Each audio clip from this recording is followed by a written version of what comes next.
오늘은 학개서를 읽게 됩니다. 학개서를 벌써 읽고 스가랴서를 읽고 이제 구약도 거의 다 읽어갑니다. 앞으로 2주만 있으면 우리가 1년 동안 읽어왔던 신약과 구약을 다 읽게 됩니다.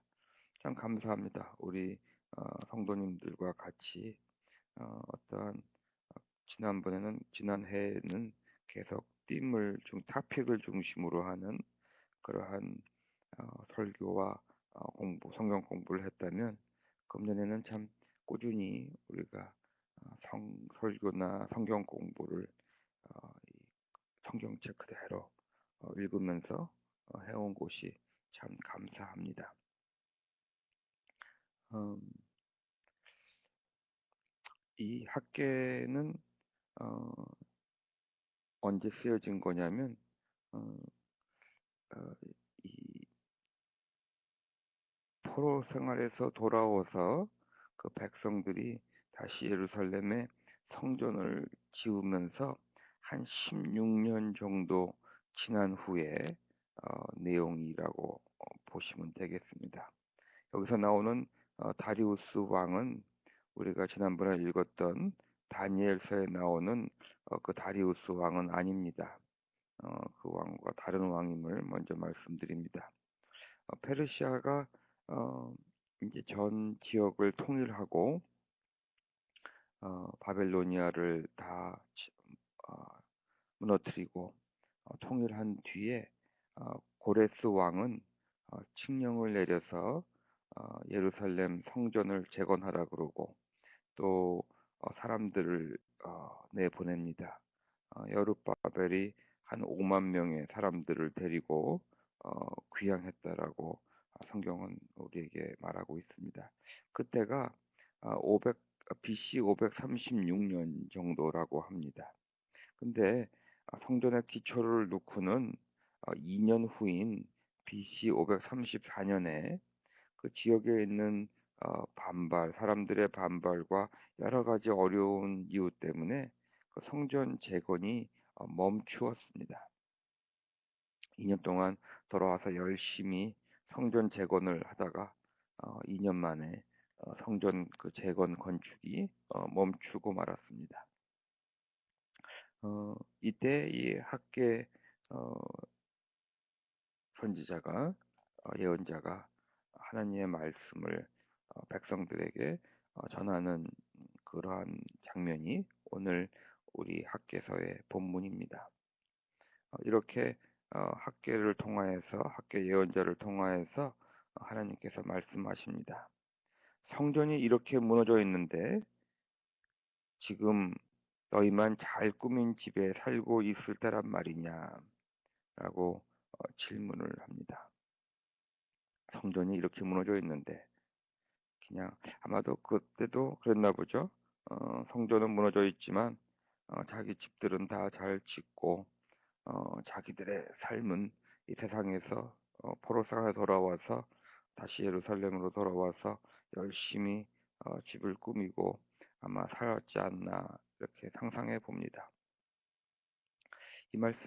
이 질문을 저 자신에게 하면서 아침에 묵상을 하게 됩니다.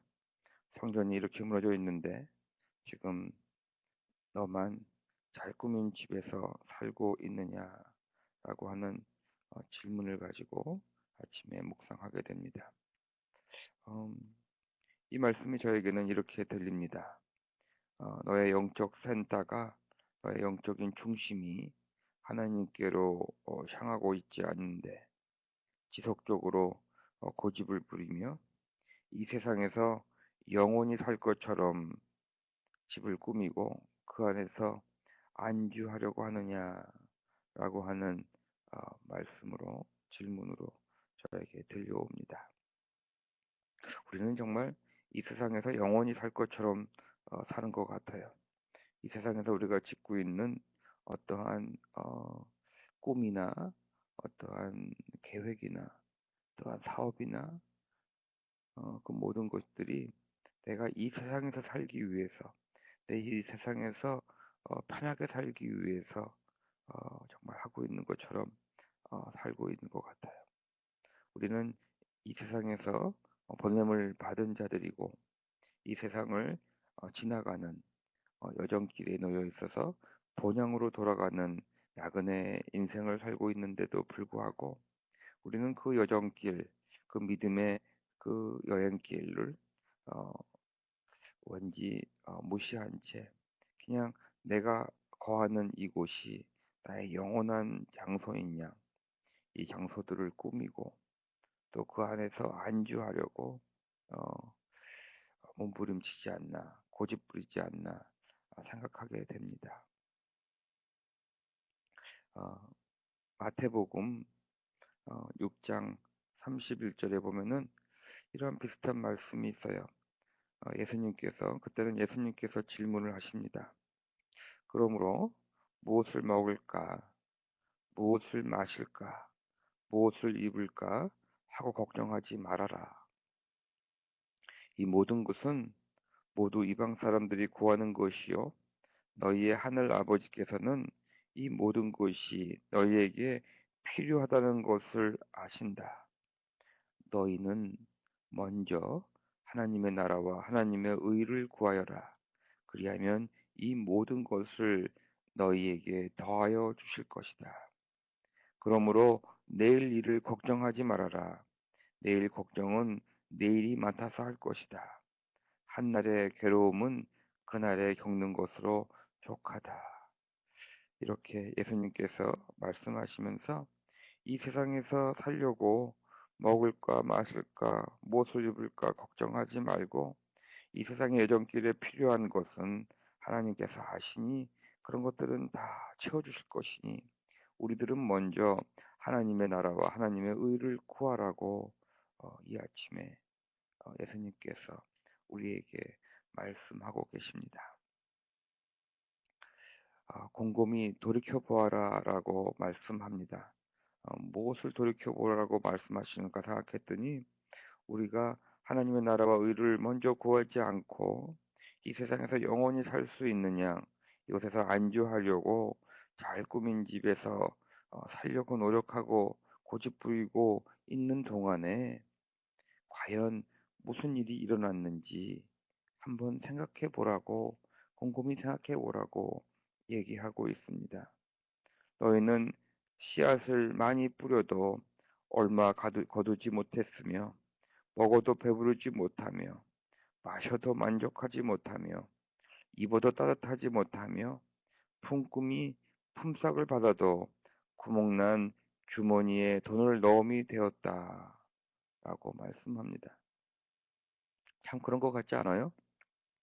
우리가 하나님의 나라와 의를 먼저 구하지 않고 나를 위하여서 나만 위해서 이 세상에서 영원히 살 것처럼 하나님의 나라 그 본향으로 돌아가는 그 삶을 살아가는 그러한 태도가 아니라 이곳이 나의 영원한 장소인 양, 영원한 초소인 양, 이곳에서 정말 안주하고 이곳이 너무 좋고 이곳에서 정말 어, 인조이하려고 하는 그러한 삶을 살고 노력했지만 어떻게 보면 그렇게 기쁘지도 않고 만족하지도 않고 더 힘들고 더 어렵고 더 낙심되고 또 희망이 계속 사라지지는 않습니까?